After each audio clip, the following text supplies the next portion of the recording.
Hello everyone, this is Bluebell. So you've seen my pictures of the waves and you know that I love the sunset and the light. So let's get into it. What are these waves?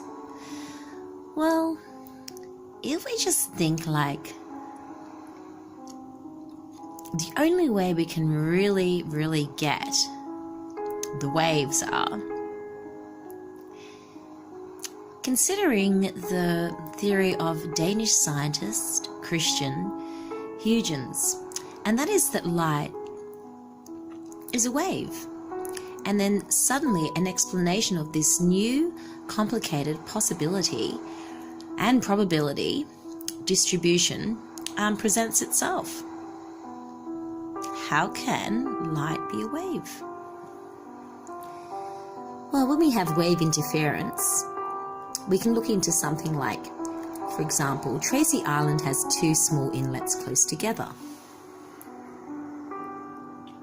like this. You see?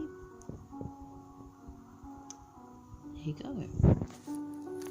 So, with that tiny little gap that you see there, see the two inlets there, and see how there's that tiny little gap in there. Well, this is going to explain it somehow. If we can think that the size of the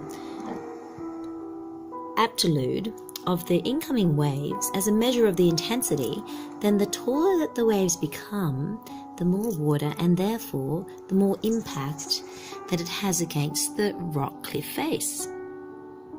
So then we can measure the exact size of the waves by looking this way. Now we can also measure the intensity of light with a very similar experiment. Remember Isaac Newton? Your mum and dad told you about him? Well, he was a fellow and he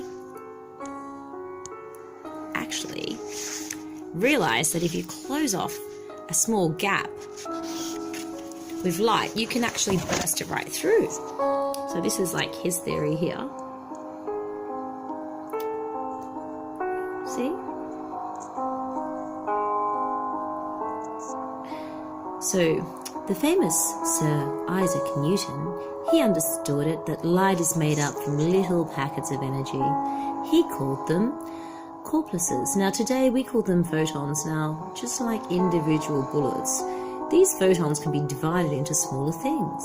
Now when the light just shines through a single narrow slot, the photons behave exactly as Newton expected, in the same way as bullets, sharp and precise.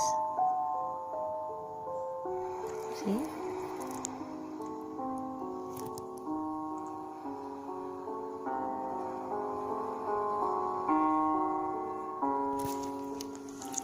And we'll go back to the wave.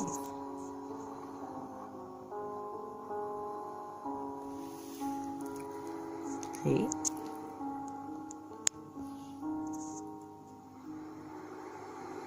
Can you see now?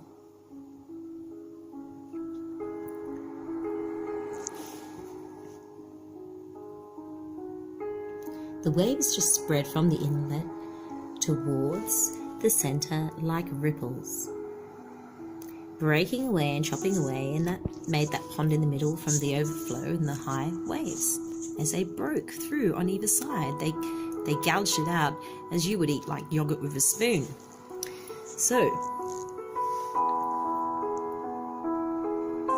you see them gouging in there, can't you? So even though one inlet was seen to affect the waves coming from the other, where the waves overlapped and they interfered with each other, the simple arrival of the pair on the cliff face, we witnessed a number of spots of high and tall intensity. But the low intensity spots, and where the high intensity is seen, where they collide, they create much larger waves. So low intensity is seen where the top peak of one of the rippling waves meets the bottom trough of another. The pattern of intensity seen here exactly represents that scene when looking at a light Okay, so that wraps up. Christian Huygens was right and Sir Isaac Newton was wrong. Light is a wave. Or is it? Well, Isaac Newton wouldn't be wrong because I wouldn't call my son Isaac. So I think they're both right. They can be both right, can't they? And I think that Huygens has lent on Isaac Newton's theory quite successfully here to explain the wave of interference. Thank you, this is Bluebell. Tune in for another surprise later.